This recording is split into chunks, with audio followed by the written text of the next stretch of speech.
Salut à tous, sur ma vidéo d'aujourd'hui je vais vous montrer comment on va devoir utiliser les tables déconnectées. Donc ce sont des tables qu'on va pouvoir les créer manuellement sans avoir besoin de les connecter avec les autres tables. Donc il y a deux méthodes normalement pour la création des tables déconnectées. Il y a la méthode d'analyse what if que j'ai déjà expliqué auparavant sur l'une de mes vidéos. Si vous voulez, je peux vous rajouter bien sûr le lien à la fin. Et aussi la deuxième méthode qui est la méthode d'analyse banding ou la méthode d'analyse du regroupement. Donc, mon objectif pour vous montrer un exemple concret, c'est de créer sur la table ici Customers une colonne de plus à la fin, d'accord, avec les tranches d'âge pour savoir si l'âge est inférieur à 20, d'accord, je veux qu'il m'affiche inférieur à 20 en texte. Si c'est entre 30 et 40, il va m'afficher entre 30 et 40, etc. Mais pour faire ça ou pour réaliser ça, je dois tout d'abord passer par la création d'une table déconnectée. Donc pour créer une nouvelle table, donc je l'ai déjà expliqué avant, c'est en passant par l'onglet Accueil et ensuite Entrée des données. Et donc là, j'ai la possibilité de rajouter les colonnes, bon, les titres que je veux avec le contenu qui m'intéresse bien évidemment. Donc de mon côté, j'ai déjà créé une table que je l'ai appelée Age Bands ou les tranches d'âge. Donc avec trois colonnes, la colonne Low, High et la colonne Band. D'accord? Donc si je reviens à la vue du modèle pour voir cette table Age Bands, quand vous remarquez, il n'est pas connecté à mes tables. Et je n'ai pas besoin de la connecter. Je vous explique pourquoi. Parce que supposons que je vais créer une colonne clé, d'accord, sur la colonne ou sur la table Customers. Donc cette colonne avec, on va dire, l'âge low ou l'âge high, et puis je vais essayer de le connecter avec la table age bands. Donc ce qu'il faut comprendre, c'est que dans la colonne Customers, je vais détailler les âges, mais par contre, dans la table age bands, j'ai uniquement des tranches d'âge. D'accord, j'ai pas vraiment tout type d'âge. Donc, tout simplement, quand on va lancer des recherches, il va filtrer uniquement les âges qui se terminent par un 0, comme 20, 30, 10, etc. Mais si vous avez des âges comme 33, 45, ça ne va pas fonctionner ou il ne va pas tout simplement les trouver et donc on n'aura pas les bons résultats. Alors deuxième point, pour la table tranche d'âge, j'ai mis sur low high, donc pour low c'est entre 0 et 60, entre 20 et 999. Donc pour le 999, c'est seulement pour atteindre vraiment, on va dire, la totalité des âges. Donc l'ensemble des âges sans exception. Donc maintenant, pour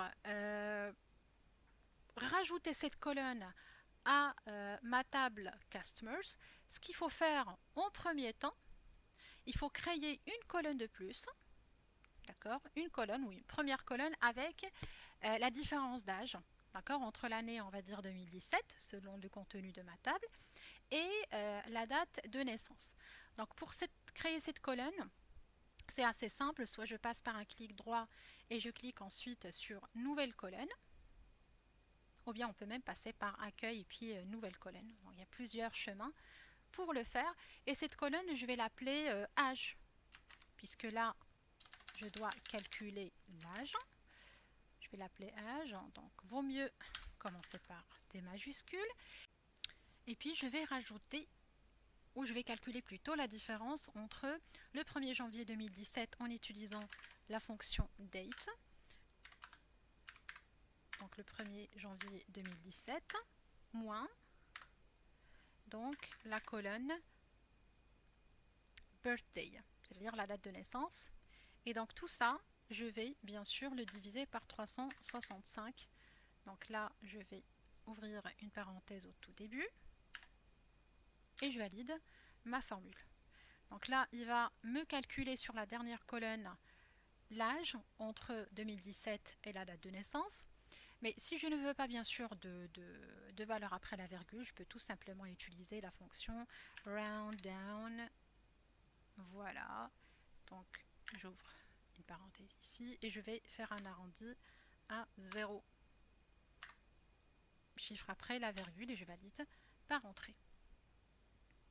Voilà, comme ça ici j'ai les âges et maintenant en se basant sur cette colonne je vais pouvoir rajouter la colonne avec les tranches d'âge. Alors là pour faire ça je vais créer encore une nouvelle colonne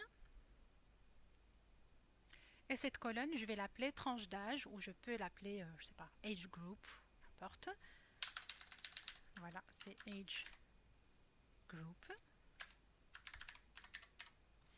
Alors là je vais créer une mesure ou plutôt une formule qui consiste à filtrer sur la colonne ou sur la table, ou itérer plutôt sur la table HBANS, en filtrant seulement les âges qui sont supérieurs ou égaux à l'HBANS low et aussi les âges qui sont inférieurs à HBANS high. Alors pour faire ça, on va combiner les différentes fonctions.